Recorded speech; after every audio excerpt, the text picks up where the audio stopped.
है श्रीमद् भागवत महापुराण के 10वें स्कंद के द्वितीयार्ध के 87वें अध्याय के 36 तक हो गए। वेद स्तुति के 36वें श्लोक तक हो गए। 37 चलेगा। तो पिछले प्रसंग में सुना था कि जिन साधक साधिकाओं ने भगवान के चरणों का आश्रय ग्रहण कर लिया है वो संसार सागर से पार हो जाते हैं। और ऐसे जो ऋषि मुनि हैं वो तीर्थ स्वरूप होते हैं, अथवा वो ऐसे जिन भक्तों ने साधक साधिकाओं ने भगवान का भजन करते करते सिद्धि को प्राप्त हो गए और जिस स्थान पर वहाँ जो रहते हैं वह ऋषि मुनि साधक साधिका जिस स्थान पर रहते हैं तो वह स्थान भी कैसे हो जाता है, तीर्थ स्वरूप हो जाता है। तो वहाँ पर जो अन्य जिज्ञासु उनके शरण में जाते हैं उनके साथ संग करते हैं, तो उनके साथ संग करने से उन साधक साधिकाओं का भी कल्याण हो जाता है।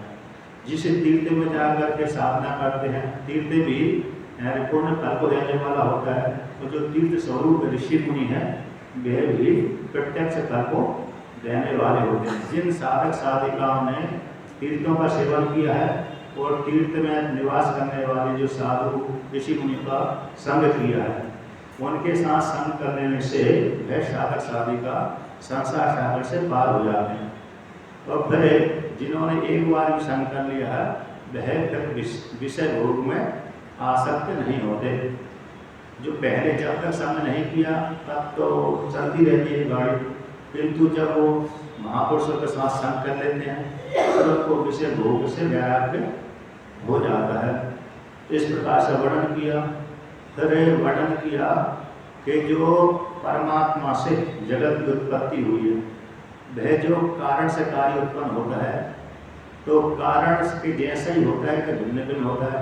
एक पक्ष से कारण से जो कार्य उत्पन्न होता है उसी जैसे ही होता है। जैसे सोने से आभूषण उत्पन्न होते हैं तो वो सोने से भिन्न नहीं होता, उसी के जैसा दिखता है। किंतु यहाँ पर विचार किया कभी कभी कारण कार्य समानता नहीं देखी जाती है।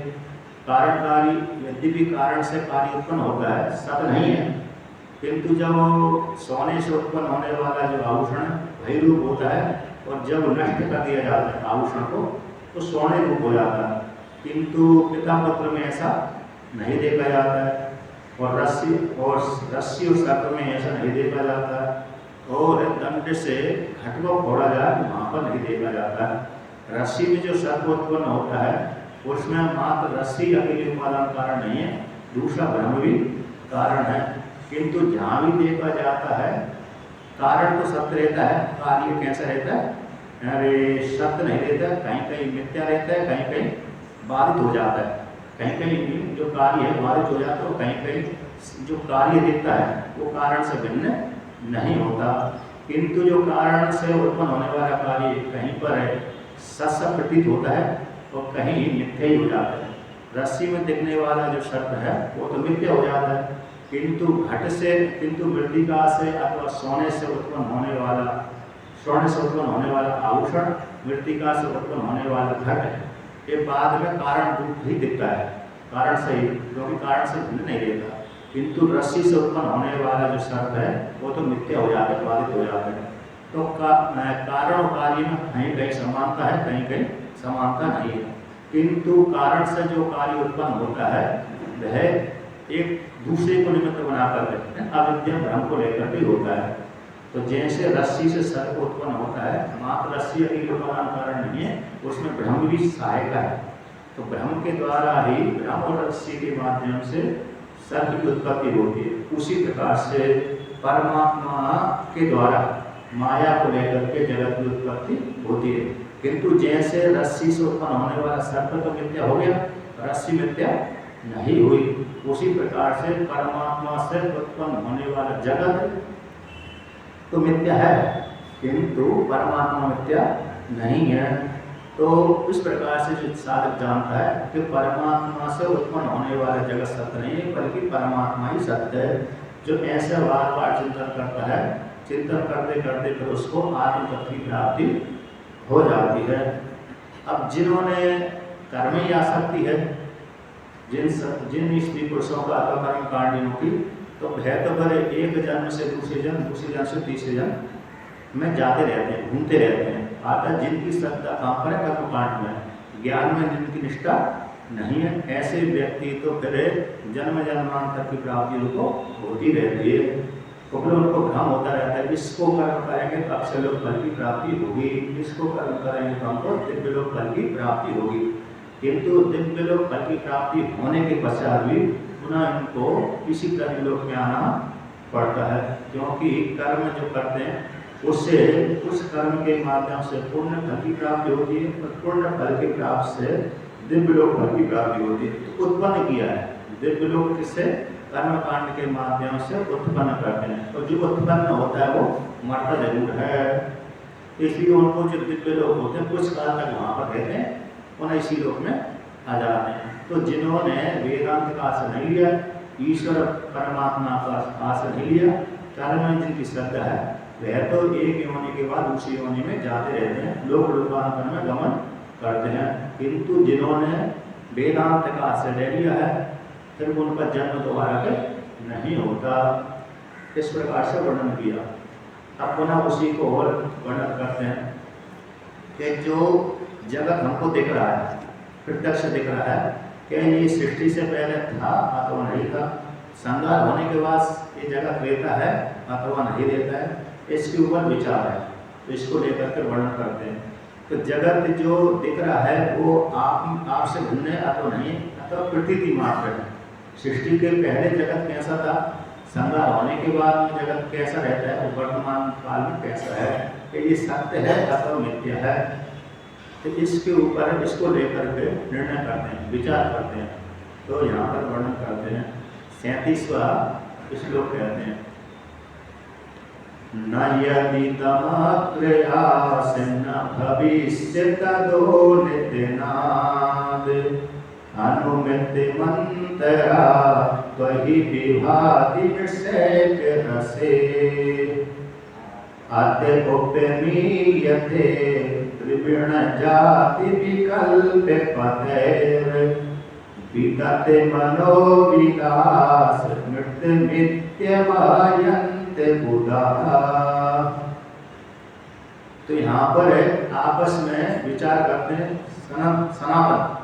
सनातन महाराज, सनक, सनंदन और सनत कुमार, इन तीनों को उपदेश करते हैं।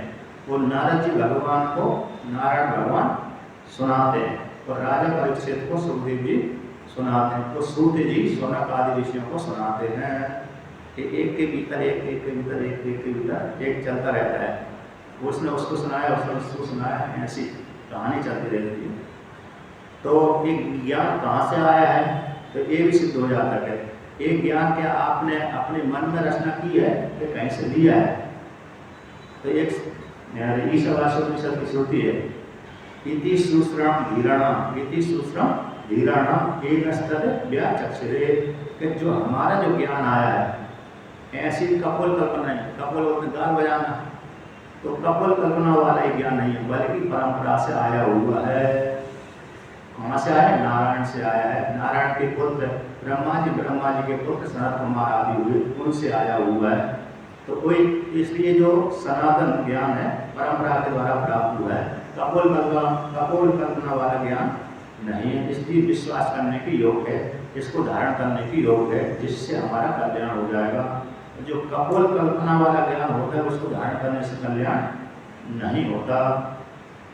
तो वहाँ पर विचार करते हैं कि यद इदम अग्रयासा न, कि जो सृष्टि ये जगत दिख रहा है, सृष्टि से पहले इदम दृश्यमान जगत है, जो दृश्यमान जगत है सृष्टि से पहले था अथवा नहीं था, तो न आशा नहीं था, सृष्टि से पहले ये जगत नहीं था।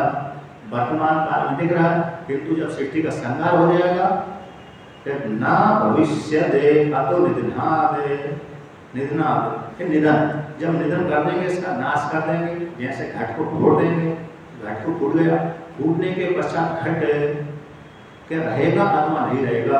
कहते हैं जब सृष्टि का संहार हो जाएगा, घट फूट जाएगा, तब भी घट नहीं रहेगा।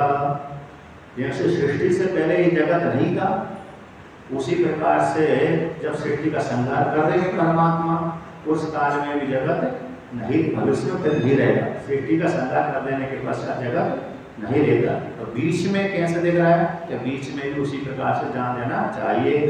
कहते हैं अनु इसके अंदर मंत्र बीच में उसी प्रकार से निश्चय कर लेना चाहिए। जैसे सृष्टि के पहले जगत नहीं था, सृष्टि होने से पहले, और सृष्टि संहार होने के पश्चात नहीं रहता है, उसी प्रकार से वर्तमान काल में जान लेना चाहिए। किंतु दिख कैसे रहा है? भ्रांति के द्वारा आप में दिख रहा है।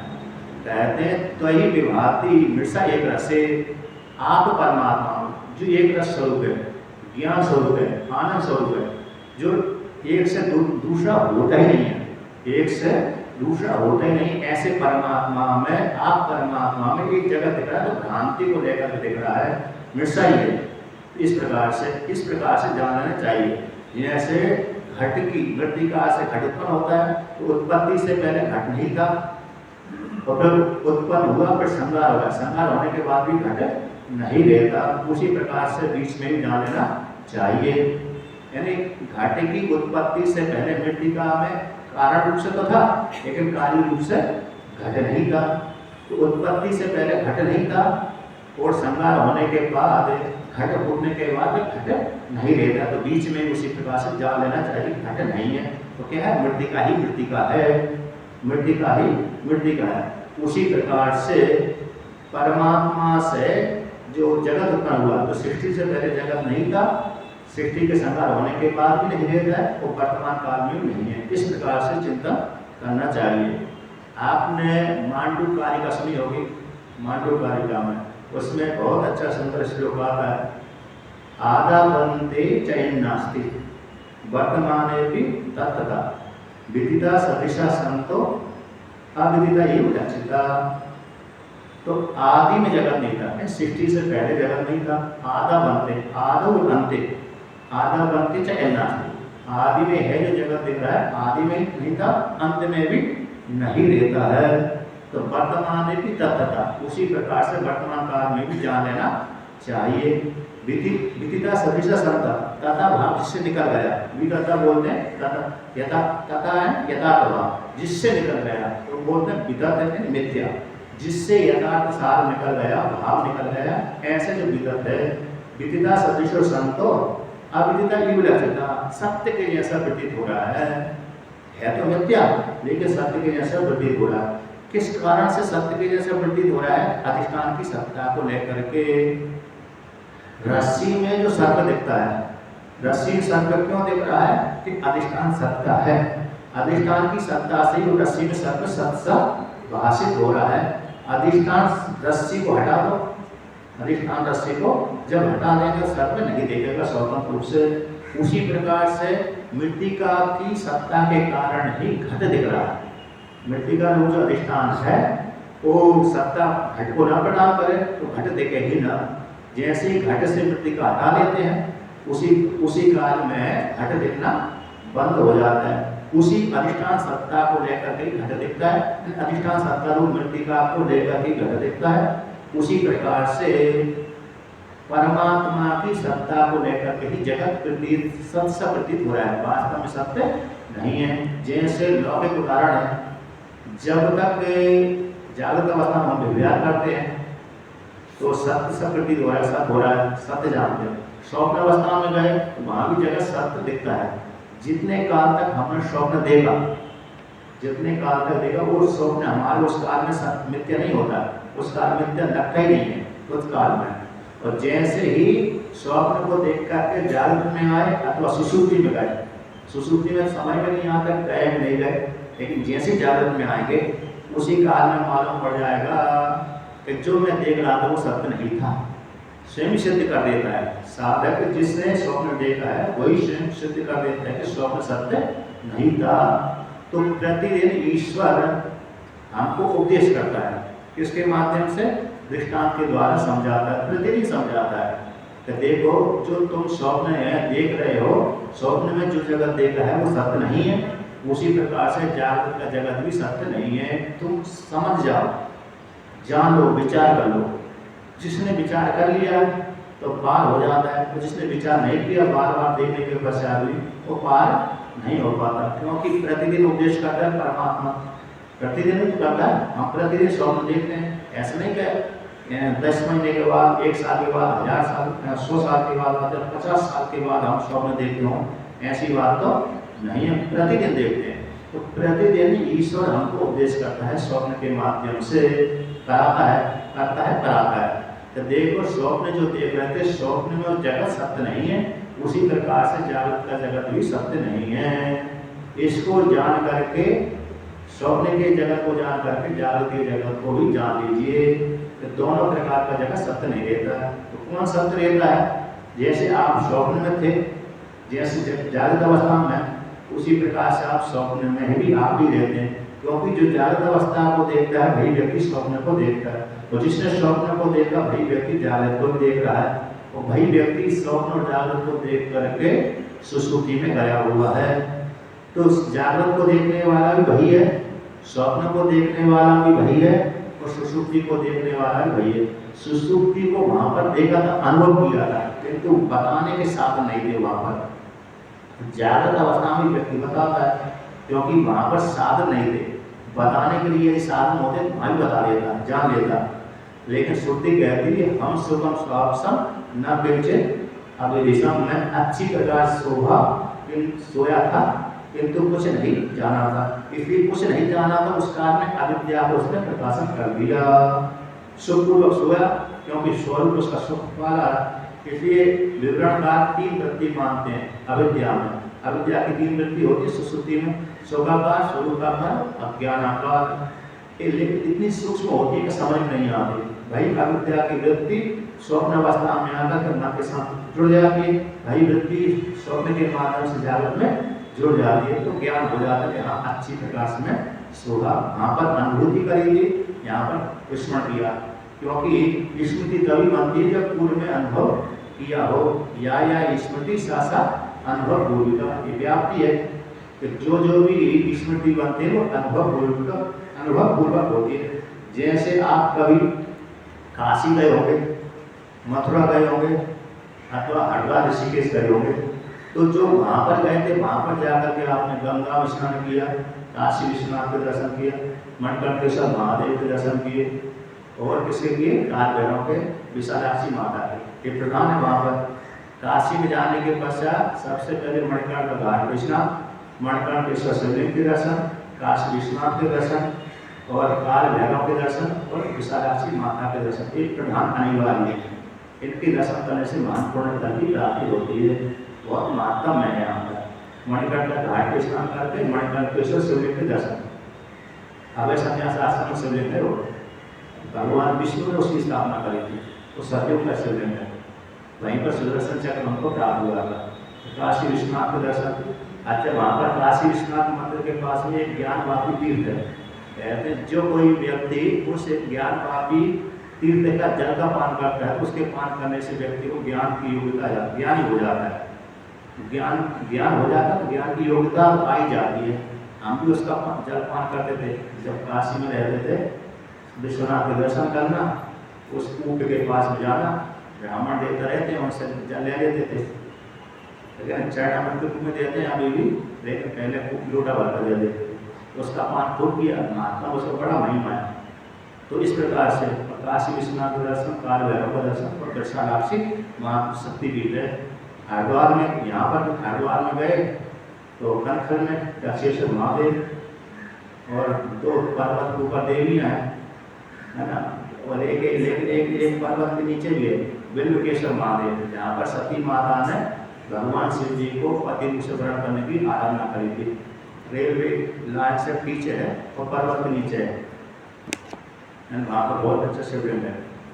तो मतलब वहाँ पर जो आप वहाँ पर गए थे, उसी को आप यहाँ पर आकर के महीने बाद, 2 महीने बाद, 3 महीने बाद, तो 1 साल, 2 साल, 10 साल बाद स्मरण करते हैं। तो पहले अनुभव किया था वही स्मृति में आता है, यदि अनुभव किया ही नहीं तो स्मृति में नहीं आएगा।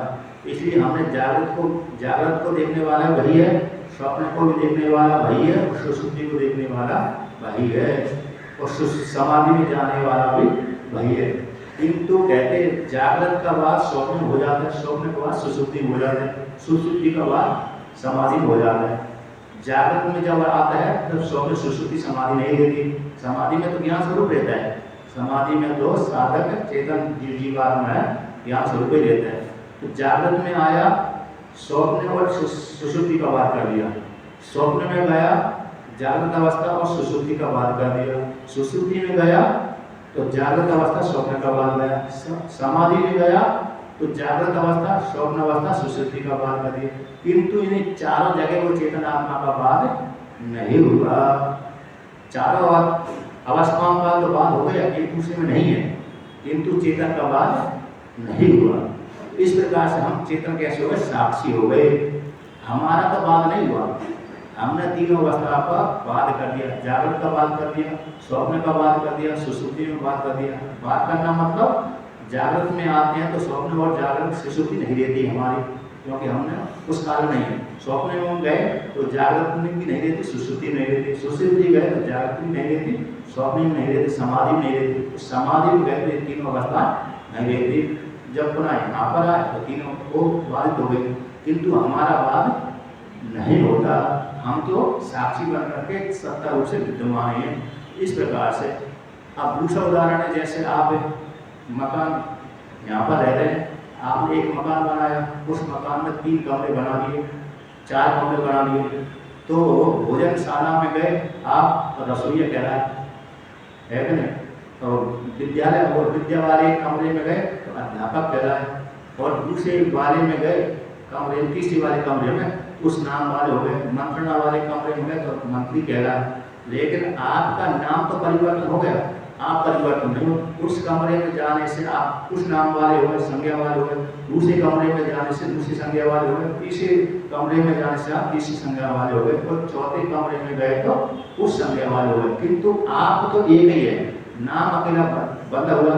जागृत अवस्था में उस चेतन संज्ञा हो जाती, विश्व संज्ञा हो जाती, स्वप्न अवस्था में तेज संज्ञा हो जाती, सुषुप्ति में प्राप्त संज्ञा हो जाती उसी चेतन की, और समाधि में गया तो निर्विशेष ही हो जाता है वहाँ पर। इस प्रकार से तो हमने तीनों अवस्था का बात करके चेतन सत्ता साक्षी बनकर के बनी रहती। तो इस प्रकार से जो चिंतन करता है वो साधक अपने आप को जान लेता है निरंतर, कहते हैं।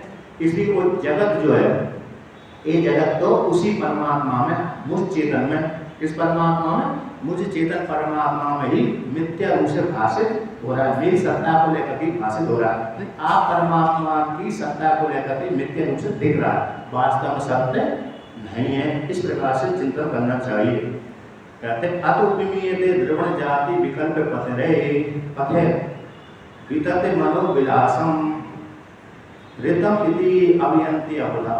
कहते हैं उपमीयते, जाना जाता है। जैसे द्रव्य है, द्रव्य जाति को लेकर के घट से, मृतिका से घट बन गया, मृतिका से क्या उत्पन्न हुआ, घट उत्पन्न हो गया, सपूरा हो गया, कुंडल हो गया, अन्य अन्य हो गए। सोने से आभूषण बन गए, पायले आदि बन गए, बिछिया बन गई, नथनी आदि बन गए, कई प्रकार सोने से आभूषण बना दिए। लोहे से यहाँ पर वर्णन किया है, छांदोपनिषद आपने पढ़ा होगा, सुना होगा, 5, 6, 7 उदाहरण आते हैं लोहे को लेकर के, सोने को लेकर के, मृतिका को लेकर के। तो लोहे के 2 भेद आते हैं, काष्ठपण आदि को लेकर के, कि उन कारणों से कार्य अनेक प्रकार के होते हैं। जैसे घटित मृतिका ही कारण है, तो मृतिका रूप कारण से क्या बन गया, घटी भी बना दिया, सपोरा यानी कटोरी बना दिया, कमंडल बना दिया, बड़े बड़े मटके बना दिया, छोटे छोटे मटके बना दिया, और जो छोटे वाली पानी वाले को बना देते हैं, थालियाँ बना लेते हैं। कहते हैं नाम तो है, ये सारे दिख रहे हैं, लेकिन ये दिख मात्र रहे, जाति नाम के द्वारा भिन्न हो गए, लेकिन इनमें सभी क्या है, मृतिका ही है। तो वाचारंभणम विकारो नाम दिया मृतिका इत्येव सत्यम। तो वाणी का विलास मात्र है, वाणी की जैसे सपोरा कुंडल आदि है, विलास मात्र, वास्तव में कौन से, मृतिका ही सत्य है, मृतिका ही सत्य। उसी प्रकार से परमात्मा ही सत्य और जगत मिथ्या है। किंतु इन द्रव्यों के माध्यम से भिन्न भिन्न सब प्रतीत से हो रहा है, जाना जाता है, किंतु कहाँ पर जाना जाता है, उसी परमात्मा में जाना जाता है।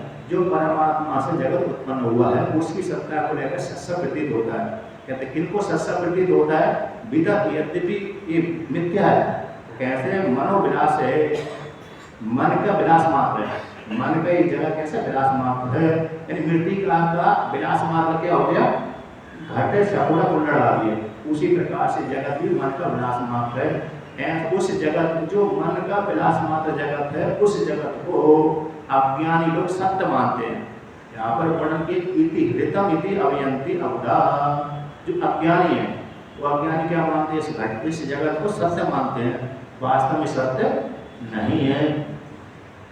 यथा सौम्य एकेन मृतपिंडेन सर्वं मृन्मयं विज्ञातं भवति वाचरणां विकाराणां देयं मृत्युकैस्ति सत्यम।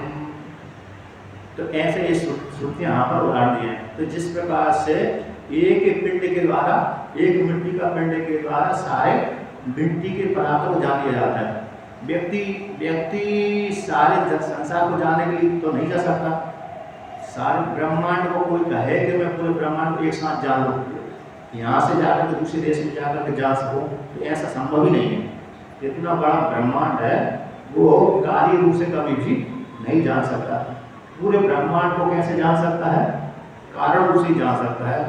कहते यहाँ तो मृतिका के इतने कार्य बना दिए, यही नहीं जान पाएगा। वहाँ की मृतिका के उस देश दूसरे देश में मृतिका है, उसमें वहाँ पर अनेक प्रकार के कार्य बना दिए, तो व्यक्ति ज्ञान ही नहीं पाता, किंतु सामान्य रूप से जान लेता है कि सारे कार्य किसके, मृतिका के हैं। तो मृतिका से ही उत्पन्न हुए जितने सकुड़ा को लड़ाई दिख रहा है मृतिका से।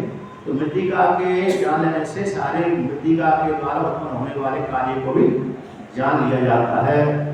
तो सारे जो मृतिका से उत्पन्न होने वाले कार्य नाम मात्र के लिए हैं, वास्तव में सत्य नहीं है, वाणी का विलास मात्र। उसी प्रकार से परमात्मा से उत्पन्न हुआ जो जगत है, फिर मात्र वाणी का विलास मात्र, मन का विलास मात्र है, सत्य नहीं है। लेकिन अज्ञानी को सत्य प्रतीत हो रहा है।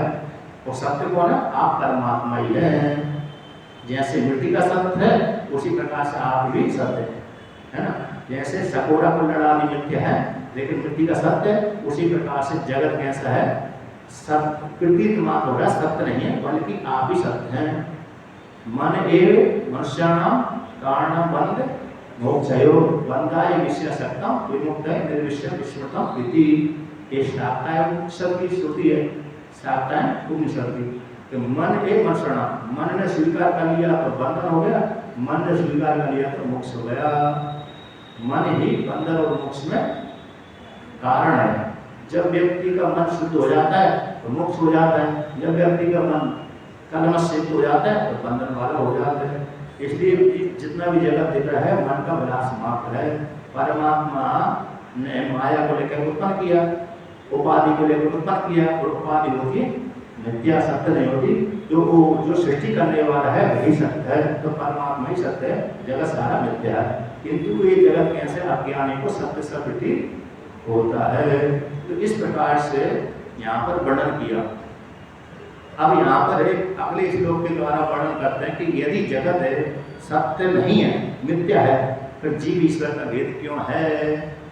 यदि आपने ऐसा सिद्ध कर दिया कि जगत तो सत्य ही नहीं है, ये तो वाणी का विलास मात्र है, मृतिका से उत्पन्न होने वाला जो जगत है, मृतिका से उत्पन्न होने वाला जो घट आदि है, घट सकुड़ा कुंडल आदि, ये सारे मिथ्या, सत्य है नहीं है। फिर प्रतीत क्यों हो रहे हैं, घट सकुड़ा आदि क्यों प्रतीत हो रहे हैं। उसी प्रकार से तो कहते हैं जीव और ईश्वर का भिन्न भिन्न क्यों दिख रहे हैं।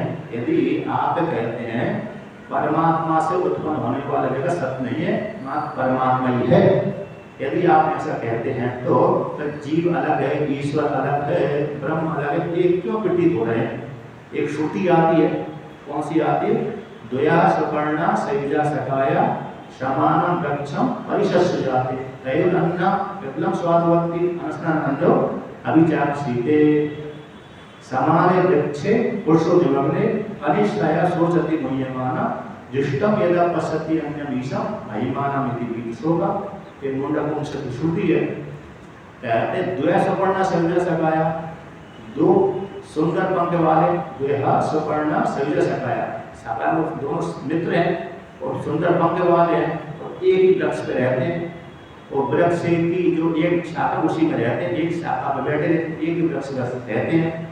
उनमें से जो दो पक्षी हैं एक ही वृक्ष पे रहते हैं, दोनों मित्र हैं, दोनों मित्र हैं और दोनों के पंख भी सुंदर सुंदर है, समान रूप से उड़ते हैं, गमन करते हैं, चलते हैं और वेशभूषा भी दोनों की एक ही जैसी है।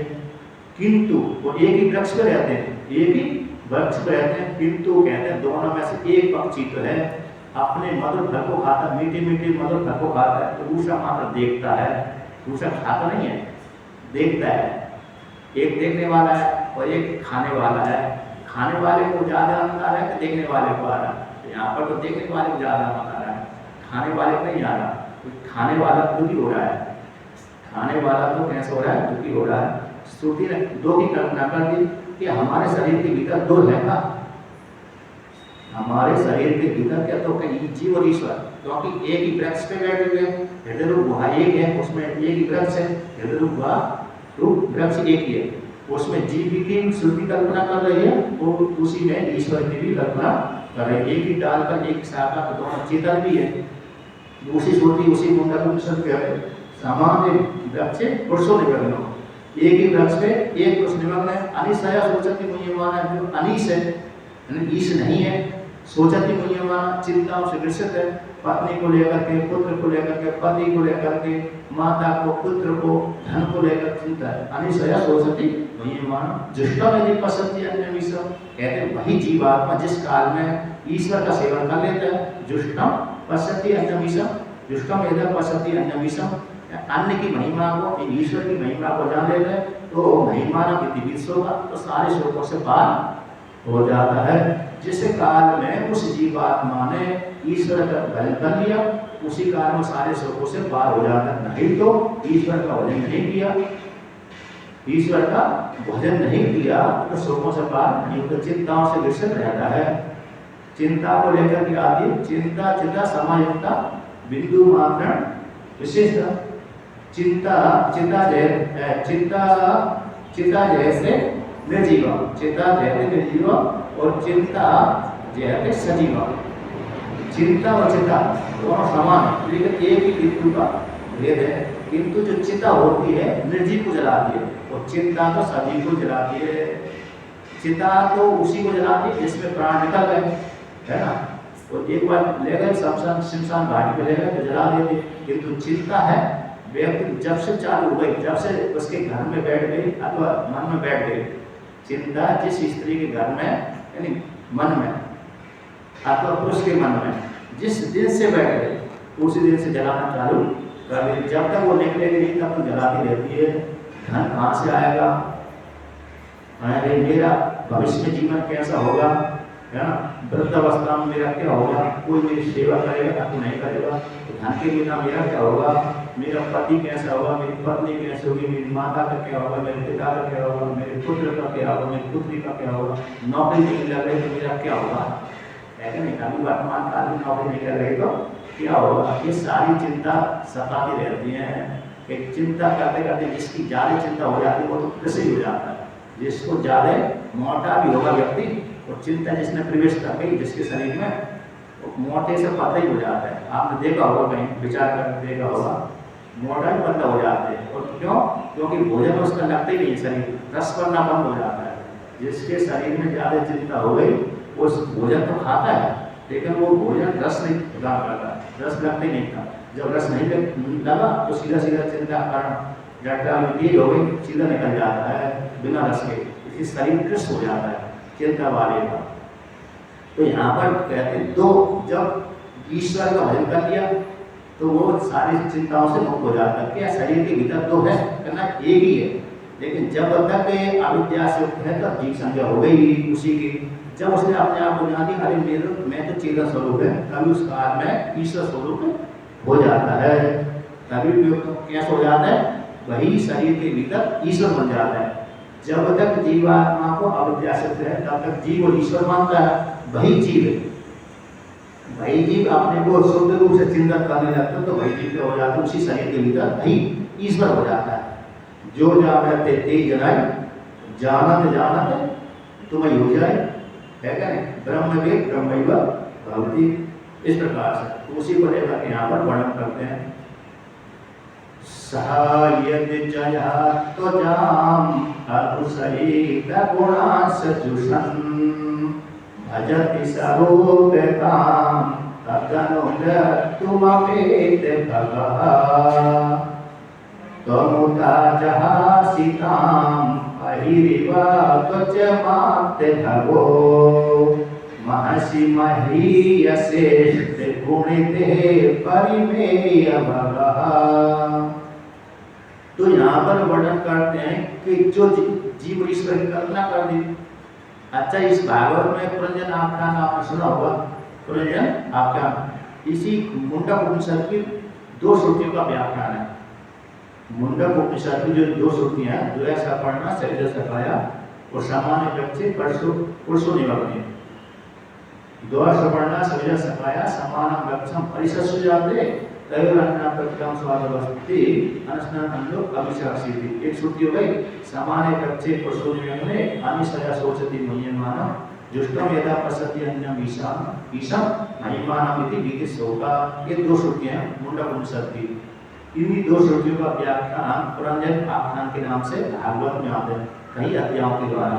तो वो आख्यान पढ़ने योग्य किस प्रकार से हे जीवात्मा जो 2 की कल्पना कर दी, बुद्धि के साथ युक्त हो जाने के कारण वही जीव कैसे बन जाते हैं। पहले पुरुष संज्ञा थी उसकी, बुद्धि रूप स्त्री के साथ संग करने से बुद्धि रूप स्त्री के साथ, क्योंकि बुद्धि उसकी स्त्री है वहां पर, तो बुद्धि रूप स्त्री के साथ संग करने से प्रसंग हो जाने से वही जीव अगली योनि में स्त्री बन जाता है।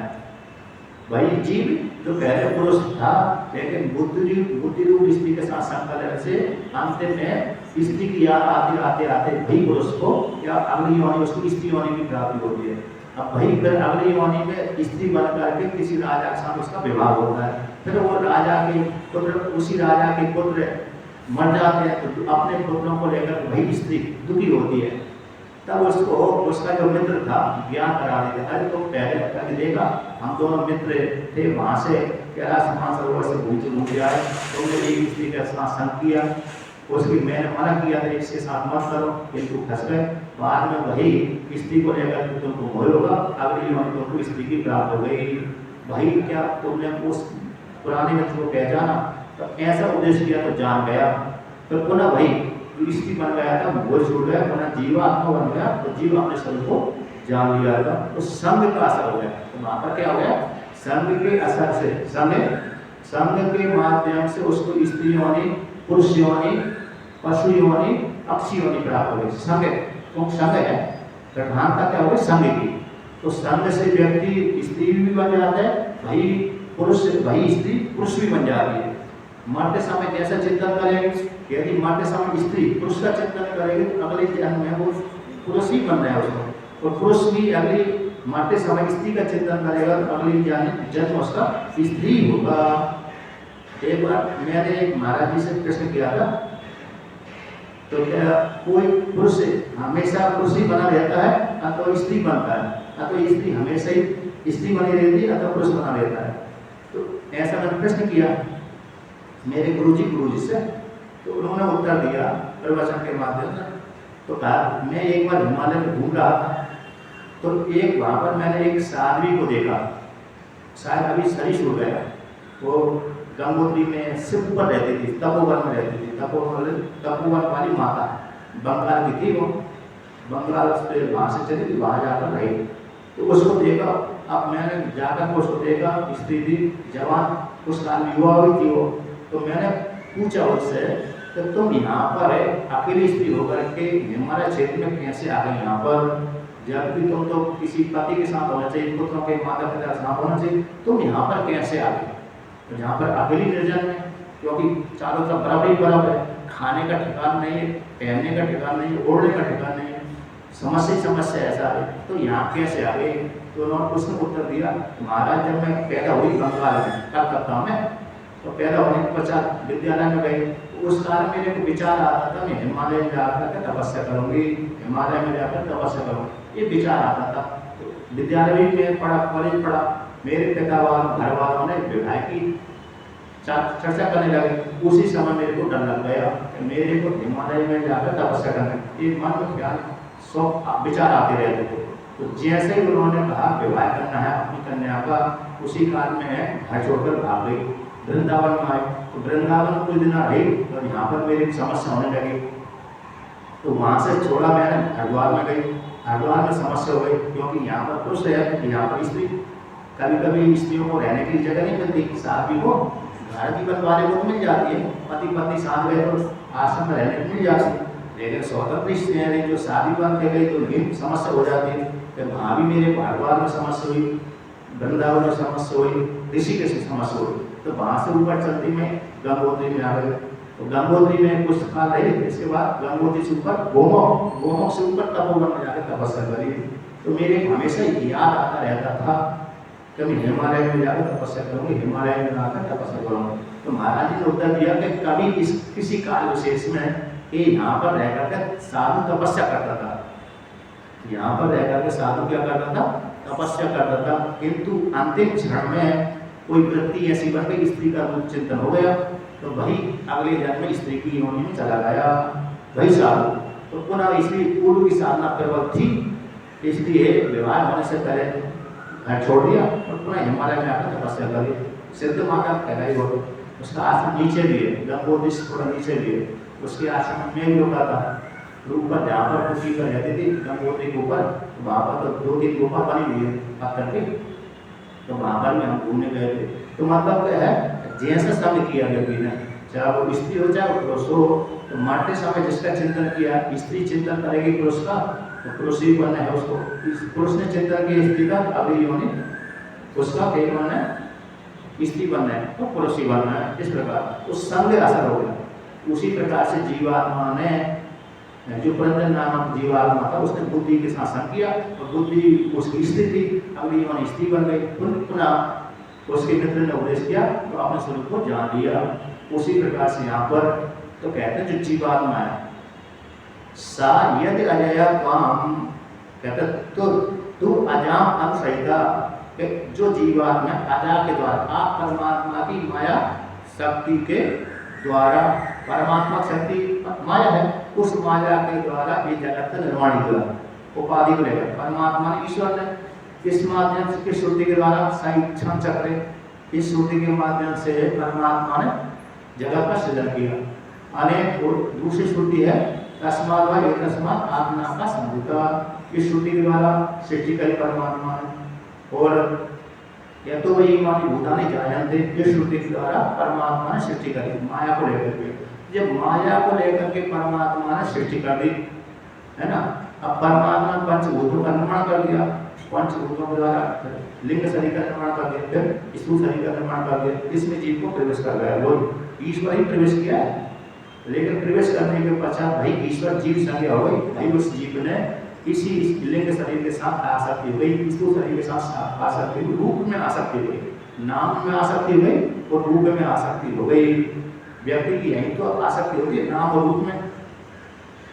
हमारा जैसे स्त्री का आकर्षण होगा पुरुष के प्रति, तो रूप को देख करके आकर्षण हुआ, कभी रूप को देख करके आकर्षण हुआ, कभी नाम को देख करके आकर्षण हुआ। और उसी प्रकार से पुरुष का भी स्त्री के प्रति आकर्षण हुआ, कभी रूप को देख करके आकर्षण हुआ, कभी नाम को देख करके आकर्षण हुआ। आप नल और दमयंती का तो सुनी होगी, दमयंती ने नल के नाम को लेकर के आकर्षण हुई थी। दमयंती का जो विवाह हुआ नल के साथ, उसने नल का रूप नाम सुना था, उसी नाम को लेकर उसने वर्ण कर लिया। कहीं कहीं राजकुमार रूप को लेकर के प्रशंसा हो, जैसे कृष्ण भगवान का, कृष्ण भगवान को रूप को लेकर के, नाम को लेकर के रुक्मिणी ने विवाह किया था। सीता ने तो नहीं किया था, सीता ने तो राम जी जब वहाँ पर गए थे तभी देखा सामने, तभी आता वाल्मीकि रामायण का अनुसार तो देखा नहीं है, वाल्मीकि रामायण का अनुसार तो देखा नहीं, सीधा राम जी ने धनुष देखा, उठा लिया, तोड़ दिया, और तो लेकिन तुलसी के रामायण के अनुसार देख लिया कहीं तो कहीं पर है बालिका कुंवारी कन्या वर का नाम सुन लेती है तब आकर्षण हो जाती है, और रूप देखती है तब आकर्षण हो जाती है। उसी प्रकार से वर भी वधु का कभी नाम सुन लेता तो आकर्षण हो जाता है, रूप देख लेता है तब आकर्षण हो जाता है। उस प्रकार से तो नाम रूप को लेकर भी व्यक्ति में आकर्षण होता है। तो उसी तो परमात्मा ने जगत का सृजन किया, नाम रूप को लेकर उस जीव ने अजा के द्वारा माया के द्वारा उत्पन्न, माया से होकर जो ईश्वर ने जगत का सृजन किया, उसमें नाम रूप में जीवात्मा फंस गया। तो उस परमात्मा के द्वारा उत्पन्न होने वाली जो इंद्रिय आदि है, रूप आदि है, उनका सेवन करता है। इनसे शरीर, स्थूल शरीर से होकर सूक्ष्म शरीर के द्वारा सेवन करता है। स्थूल शरीर के बिना सूक्ष्म शरीर सेवन नहीं कर सकता। सेवन करने वाला, सुख दुख भोगने वाला कौन है? सूक्ष्म शरीर है, लिंग शरीर है। किंतु लिंग शरीर स्वतंत्र होकर का भोग नहीं भोग सकता। लिंग शरीर स्थूल शरीर में बैठ कर ही भोग सकता है। तो परमात्मा ने जो लिंग शरीर, स्थूल शरीर निर्माण करके जीवात्मा को दे दिया। भाई जीवात्मा जिसमें प्रवेश करके जो माया के गुणों को भोगता है, इंद्रियों के माध्यम से, स्थूल शरीर के माध्यम से, कहते हैं गुणों को जुसन सेवन करता है, भोगता है। तो कहते हैं माया के उसके साथ, स्थूल शरीर के साथ, सूक्ष्म शरीर के साथ तारा स्वरूप दाम स्वरूप भाव को प्राप्त हो जाता है। अर्थात जीवात्मा ने माया के द्वारा, ईश्वर की माया के द्वारा उत्पन्न होने वाले स्थूल शरीर, सूक्ष्म शरीर के साथ तादात्म्य संबंध कर लिया। क्या कर लिया? तादात्म्य संबंध कर लिया। लिंग शरीर ने, लिंग शरीर के जो धर्म थे चेतन में आरोप कर दिए, चेतन के धर्मों को लिंग शरीर में आरोप कर दिया।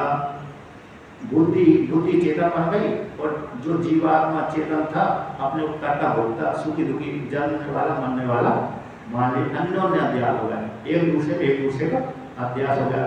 जब तक अध्यास नहीं होता तब तक आगे प्रक्रिया चलती ही नहीं है। जैसे ही शरीर का चेतन में अध्यास, चेतन का शरीर में अध्यास हुआ, तभी प्रक्रिया आगे बढ़ जाती है। तो माया के द्वारा उत्पन्न होने वाली जो रूप आदि है, नाम रूप आदि है, गुण आदि है, भोग पदार्थ है, विषय भोग, उनका सेवन करने लगा। उनके साथ तारा संबंध कर लिया और तारा संबंध करने के पश्चात जिसमें कोई सार नहीं है, ऐसे जिससे अपने सार को नहीं जाना, अपने स्वरूप को नहीं जाना, ऐसे मृत्यु के मुख में चला जाता है। अतः एक मृत्यु से दूसरी मृत्यु को सेवन करता रहता है, संसार को प्राप्त होता रहता है। मतलब माया के पदार्थों के साथ संबंध बना करके भाई जीवात्मा उन विषय भोगों को भोगता हुआ, पांच ज्ञानेंद्रिय से, पांच कर्मेंद्रिय से, अंतःकरण के माध्यम से, और इनके साथ तादात्म्य संबंध कर लिया। तो ज्ञानेंद्रिय से विषय भोग को जानता है, कर्मेंद्रियों से करता है, ज्ञानेंद्रियों से भोगों को भोगता है, और मन में सुख दुख होते हैं। वही सुख दुखों को चेतन आत्मा के सामने ले जाकर के रख देता है और चेतन आत्मा प्रकाशन कर देता है। तो प्रकाशन करना ही चेतन आत्मा का भोग है। इंद्रियों ने विषय को ग्रहण किया है ना, इंद्रियों ने विषय ग्रहण कर लिया और मन के साथ एक होकर के इंद्रिय ग्रहण कर लिया। भाई मन उसी विषय को बुद्धि को दे देते हैं, बुद्धि उसको कहाँ लेकर ले जाकर दे देती है? चेतन आत्मा के सामने रख देती है। जैसे लौकिक उदाहरण है, जिस स्त्री पुरुष ने मिलकर के संतान पैदा करी, भाई स्त्री ने अपने बच्चे को ले जाकर के अपने पतिदेव के सामने रख दिया। फिर पतिदेव ने उसका, उस बालक का नाम रख दिया कि हाँ मैं, ये मेरा पुत्र है, जान लिया, देख लिया, है कि नहीं? फिर उसका अपना नाम दे देता है। कौन दे देता है? वही पिता उस पुत्र का अपना नाम दे देता है। माता ने ले जाकर के उस पुत्र को अपने पतिदेव, पिता के पास में, पतिदेव के सामने रख दिया। तो वही पतिदेव ने, यानी उस स्त्री के पति ने क्या कर दिया? इस बालक का अपना नाम दे दिया, ये मेरा पुत्र है। आगे क्रिया हो गई। उसी प्रकार से यहाँ पर इंद्रियों के साथ मन ने विषय को लिया, विषयों मन ने बुद्धि को दे दिया, बुद्धि ले जाकर कहाँ रख दिया? उस परमात्मा के चेतन जीवात्मा के सामने ले जाकर रख दिया। उसने प्रकाशन कर दिया। प्रकाशन करना ही उसका भोग हो गया। भोग किसने भोगा? बुद्धि ने, लेकिन नाम उसका हो गया। तो इस प्रकार से माया के विषय को भोगता हुआ, अविद्या के विषय को भोगता हुआ, उनके साथ तादात्म्य संबंध करता हुआ ये संसार सागर को प्राप्त हो जाता है, मोक्ष रूप को प्राप्त नहीं होता, क्योंकि उसने, उस जीवात्मा ने अपने स्वरूप को नहीं जाना। इस प्रकार से कहते हैं यदि कर्म का मतलब, इसका तात्पर्य है कर्म कांड करता रहता है तो कर्म कांड करते करते विषय भोगों को भोगता रहता है और संसार सागर को प्राप्त होता रहता है। कहते हैं तुम, किंतु तुम उतजहासी काम, कहते हैं आप परमात्मा, आप परमात्मा के द्वारा उत्पन्न होने वाले जगत अजा के द्वारा, माया के द्वारा, उस माया को तो आपने त्याग कर ही दिया। उस माया के द्वारा माया को तो आपने त्याग कर दिया, क्योंकि आपने पैदा किया था। आप परमात्मा ने अपनी शक्ति को लेकर के जगत को उत्पन्न किया, इसलिए माया के कार्य को आपने क्या किया? त्याग दिया। जैसे लौकिक, जैसे शिव महिमा में आता है कि भगवान शिव जी के पास तो संपत्ति कुछ नहीं है, है ना?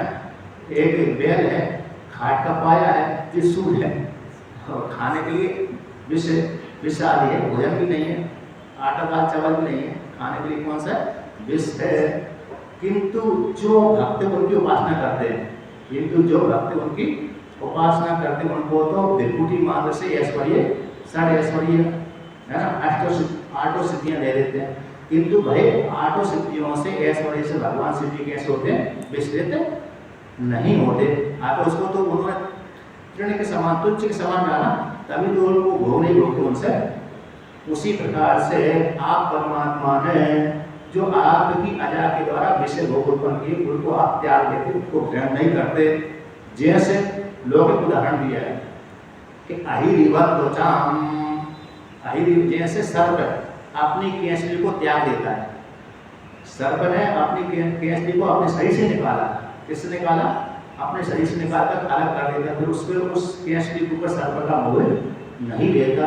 उसी प्रकार आपकी अजा से आपने इस सृष्टि ऐश्वर्य रचा, तो किंतु उस सृष्टि ऐश्वर्य को आप अजारूप जो विषय भोगों को आप स्वीकार नहीं करते, त्याग देते हैं, कैसे केसली के समान। उसी प्रकार किंतु जीवात्मा मोह से होकर के भोगता रहता है। किंतु कहते आप कैसे, क्योंकि आप जानते कहते आत्य भवो महीयसे अष्टगुण गुणिते अपरिमेय भवा।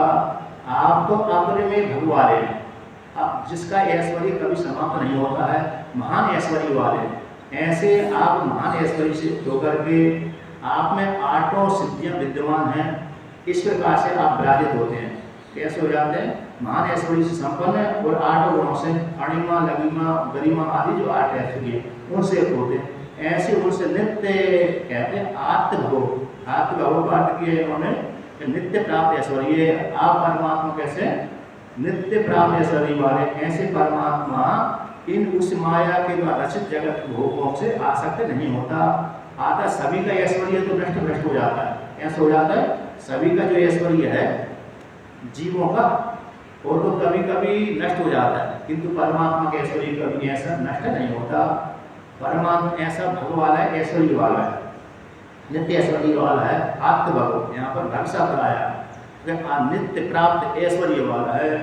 अब भग के भी कई लक्षण होते हैं, कहते किस किस को इस शब्द भग बोलते हैं, और कहते हैं अष्टगुण ऐश्वर्य वाला है, अपरिमेय भग वाला है, संपत्ति वाला है। इसका कभी भी बात नहीं होता, लोप नहीं होता। ईश्वर की ऐश्वर्य का कभी भी लोप नहीं होता। और जो षड ऐश्वर्य जिसके पास है उसकी को भगवान कहते हैं।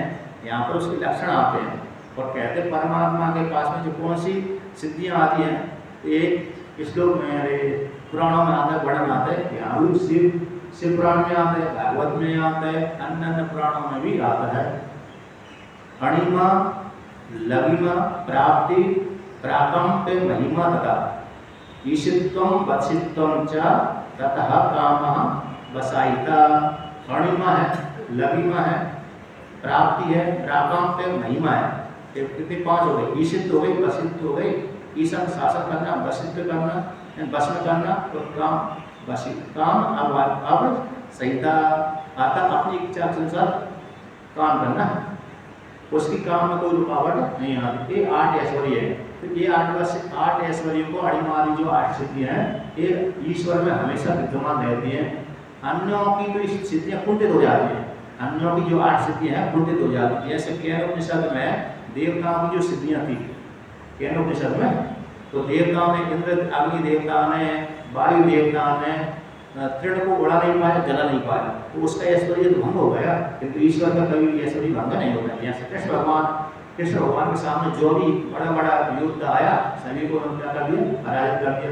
इंद्र देवता को घटा दिया, 7 दिनों तक एक पर्वत को लेकर आके, तो उनका ऐश्वर्य कभी भी बाधित नहीं होता। अष्ट ऐश्वर्य वाले कहते हैं जो भगे ऐसे परमात्मा आठ ऐश्वर्य धारण करते हैं। तो कौन से यहाँ पर ऐश्वर्यस्य समग्रस्य धर्मस्य यशसः श्रियः वैराग्यस्यात् मोक्षस्य शरणं भगितीर्णा। एक श्लोक ऐसा आता है, ऐश्वर्यस्य समग्रस्य वीर्यस्य यशसः श्रियः ज्ञान वैराग्योश्चैव शरणं भगितीर्णा। ये दो प्रकार के विकल्प आते हैं। कहते समग्र ऐश्वर्य, सारे ऐश्वर्य उसी के पास में है। समग्र धर्म उसी के पास सारा धर्म है। कहते हैं यशा सभी उसी के पास में है, श्री लक्ष्मी उससे भिन्न संपूर्ण लक्ष्मी उसी के पास में, वैराग्य भी उसी के पास में और मोक्ष भी उसी के पास में। ये 6 ऐश्वर्य जिसके पास में है उसको भग बोलते हैं, 6 ऐश्वर्य। दूसरा है कि समग्र ऐश्वर्य, समग्र बल, वीर्य बल, तो कहते हैं समग्र यश है तो समग्र श्री और समग्र ज्ञान और समग्र वैराग्य जिसके पास में उसको भग ये भगवत से। और जिसके पास में है ये भगवे षड ऐश्वर्य जिसके पास में उसको बोलते हैं भगवान। भगवान का लक्षण आता है उत्पत्तिम कल्याण चैव भूतानाम अगतिम गतिम वेत्ति विद्याम अविद्याम च सा वाच्यो भगवान इति। ये विष्णु पुराण का श्लोक है, 6ठे अध्याय के 5वें खंड का 78वां श्लोक आता है। तो कहते हैं उत्पत्ति को जानता है, प्रलय को जानता है, भूतों की कहाँ से आ रहे हैं कहाँ जा रहे हैं, किस भूत ने कौन सा कर्म किया उसका फल क्या होगा और कहाँ पर जाकर कौन कौन सी योनि को जाएगा, फिर वहाँ से कैसे किस मार्ग से आएगा। कि विद्या को जानता है और अविद्या को जानता है। ऐसे जो जानने वाला है षड ऐश्वर्य जिसके पास है उसको बोलते हैं भगवान। ऐसे भगवान का जो ऐश्वर्य कभी भी समाप्त नहीं होता।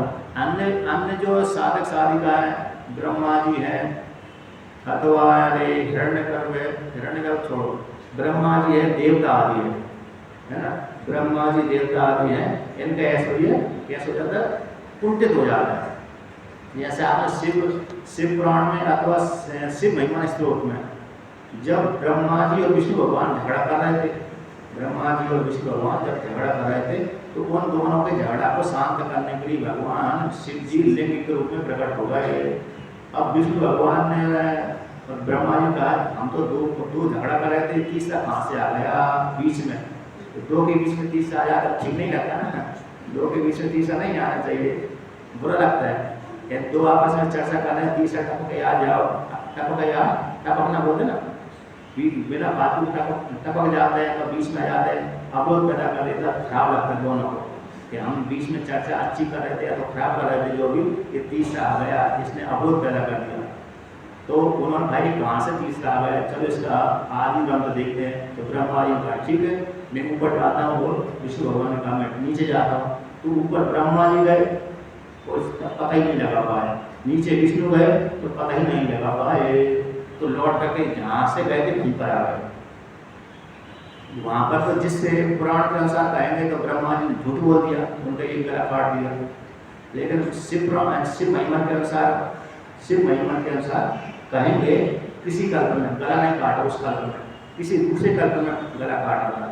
एक कल्प में तो ब्रह्मा जी ने झूठ बोले नहीं कहा कि मैंने शिवलिंग का पता लगा दिया। शिव महिमा में जो आता ना आयतनादा पाद्य तो ऊपर नापने के लिए जब गए थे उस श्लोक के माध्यम से ब्रह्मा जी झूठ नहीं बोला। पता लगाने के ऊपर गए तो लगा ही नहीं पाया, तो फिर पर लौट कर आ गए। तो विष्णु भगवान नीचे गए थे पता लगाने के लिए तो लगा ही नहीं पाए, वहीं लौट करके आ गए। और लौट करके अगर एक स्थान पर दोनों शिव जी की स्तुति करी तो भगवान शिव जी प्रकट हो गए। तो दोनों की स्तुति को लेकर प्रश्न होकर वरदान दे दिया कि मैं हूँ, मैं ही तुम्हारा सबका कारण हूँ। किंतु किस कल्प में ब्रह्मा जी को गला काट दिया। फिर एक शिव भविष्य पुराण के अनुसार भगवान ब्रह्मा जी और शिव जी में झगड़ा हो गया। ब्रह्मा जी कहते मैं श्रेष्ठ हूँ, तुम मैं तुम्हारा पिता हूँ। रुद्र कहता है मैं श्रेष्ठ हूँ, मैं सभी का संहार करता हूँ। तो मेरे कहते मैं सबसे श्रेष्ठ हूँ इसलिए मैं सबसे श्रेष्ठ, मैं तुम्हारा पिता हूँ।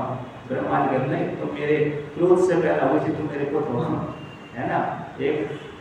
एक कल्प में ब्रह्मा जी से रुद्र पैदा होते हैं और एक कल्प में ब्रह्मा जी शिव जी से पैदा होते हैं।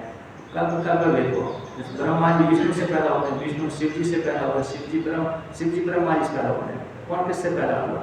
ब्रह्मा जी विष्णु से पैदा होते हैं, विष्णु भगवान शिव जी से पैदा होते हैं, शिव जी ब्रह्मा जी से पैदा होते हैं। तो कौन किससे पैदा हुआ? घूम गए।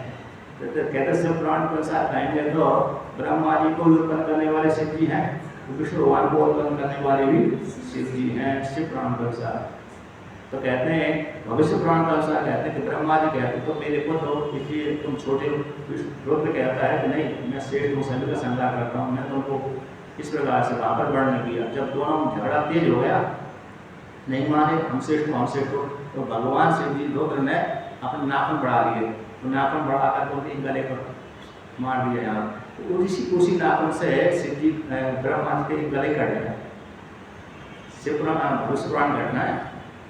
उस काल में उसी जब वो भगवान ब्रह्मा जी का गला कट गया तो गला शिव जी के हाथ से छूटा ही नहीं, कई हजार वर्षों तक उनको गला उनके हाथ में पड़ा रहा। इसलिए भगवान शिव जी का नाम पड़ गया कपाली नाम पड़ गया है क्या नहीं।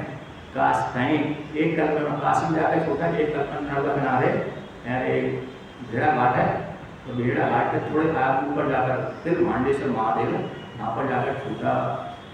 तो मतलब क्या है, तो ईश्वर का जो ऐश्वर्य है, ईश्वर का ऐश्वर्य कभी भी कुंठित नहीं होता, किंतु अन्य देवता आदि का ऐश्वर्य कैसे हो जाता कुंठित होता।